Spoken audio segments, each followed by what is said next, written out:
I saw that ProPublica published another article about their research on the investigation they've been doing on Philips and the CPAP recall. Oh, gotcha. Did you read it by chance? I did not read it. I think I didn't read it. It's probably in line with the rest of it's probably in line with the rest of the stuff, although it probably characterizes Philips as extraordinarily evil. Is that No. I haven't read. Oh, really? Because usually the ProPublica stuff tends to be a little. I mean, everybody's trying to get eyeballs looking at it. Sure. So they made them look saintly. So they're either the devil or That's God, how the world works, God right? themselves. Yeah. Yeah. No, it's basically it says that they did a poor job reporting. Sure. The FDA, if anyone is really held to the fire here, it's the FDA.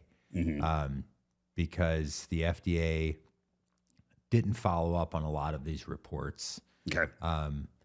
There was, and not just with Philips, but with some other companies as well, some other firms, they would allow them to change some of the reporting dates after the fact, sometimes years later. Gotcha.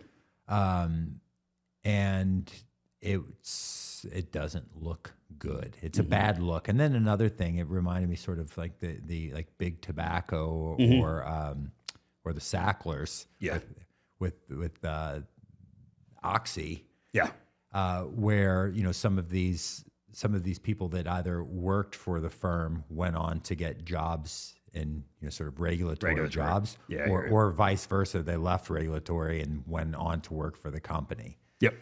That's also a bad look. Agreed. Yeah, no, I think the whole, I guess, yeah, I didn't see the particular article. I think as you describe it is consistent kind of with kind of how I figured that would be. And yeah, I mean, big business being in the bed with regulatory agencies is how this country works, right? I mean, it's just, to me, it's how bureaucracies work.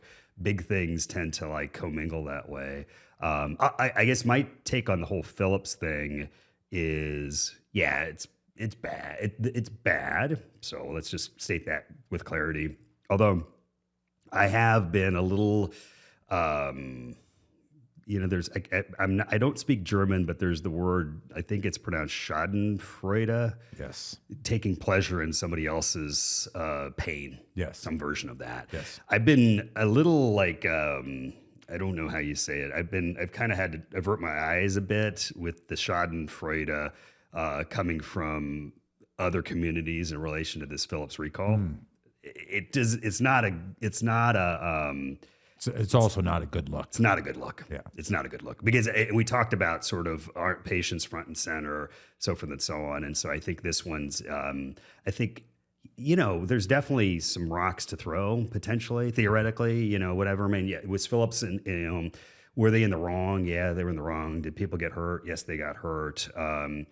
So therefore, I wouldn't take glee in the fact that those things are happening. And I guess back to awareness and understanding, I don't think this is a net positive for people out in the world who are considering entering treatment for obstructive sleep apnea. I think for them, it's like an easy, like, not only do I have to wear that thing, people got hurt. It's going to kill me. You know what I'm saying? So it adds...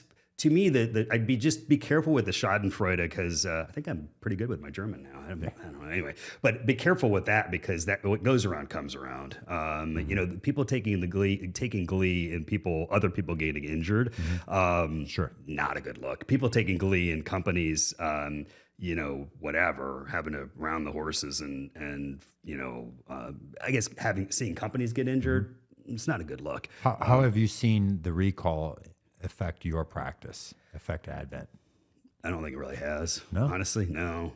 I really don't. I mean, it's too nebulous to, put a finger on. Yeah, I think if we were exclusively in like the oral appliance therapy business, I think there would be more likely to be a direct some increase. Although you tell me, but other than the Schadenfreude, I don't know that I don't think there's been a massive movement of people into oral appliance therapy. I bet you the tide has risen a little bit. Yeah, yeah. I would say accurate? for practices that are capable and competent and focused, Right. it's been a boon for them. It's helped. It's a, helped. a boon, like a big boon, like this is like we're up Yes. whatever 50% or whatever. Big, Yes. big. Yes. That's great. Way the high double digits for sure. Good. Increase. Okay. And that's because a lot of these physicians that were putting everyone on PAP, they couldn't get them in. They weren't available. Yeah, I get you.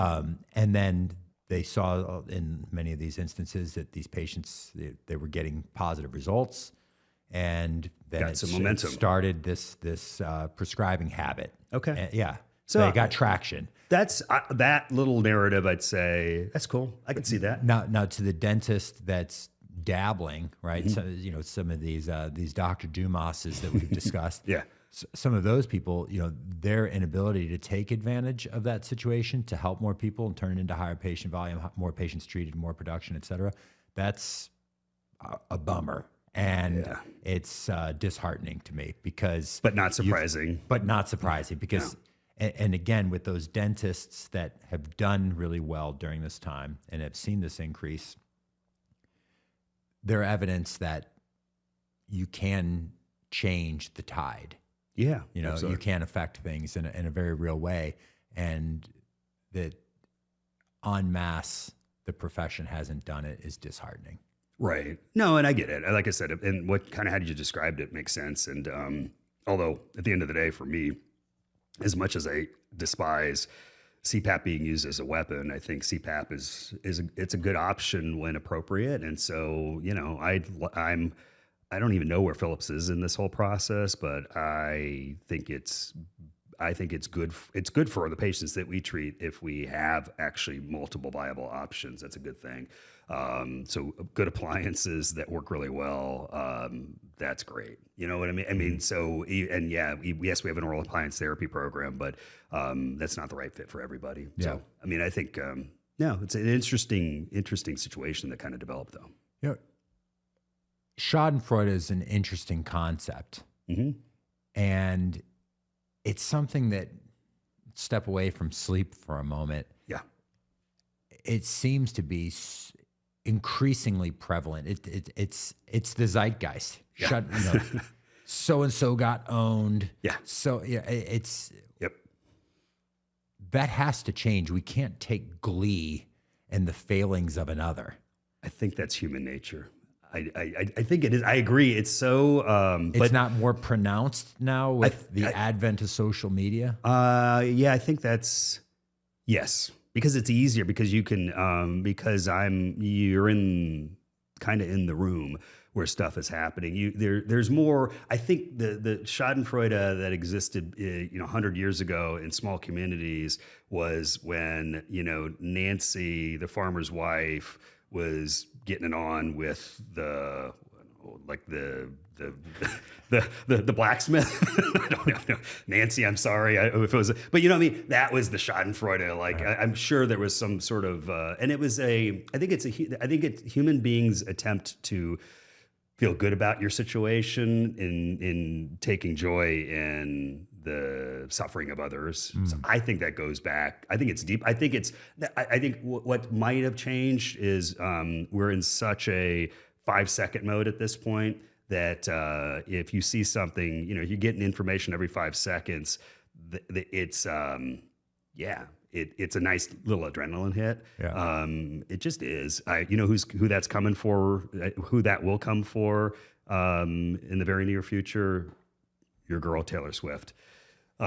People will build them up, tear them down. Mm-hmm. I guarantee you, just whether it's 2024, 2025, that poor young lady is going to live her life, and the normal things that happen to people are going to happen to her, and it will be clickbait. People will love it. They'll eat it up.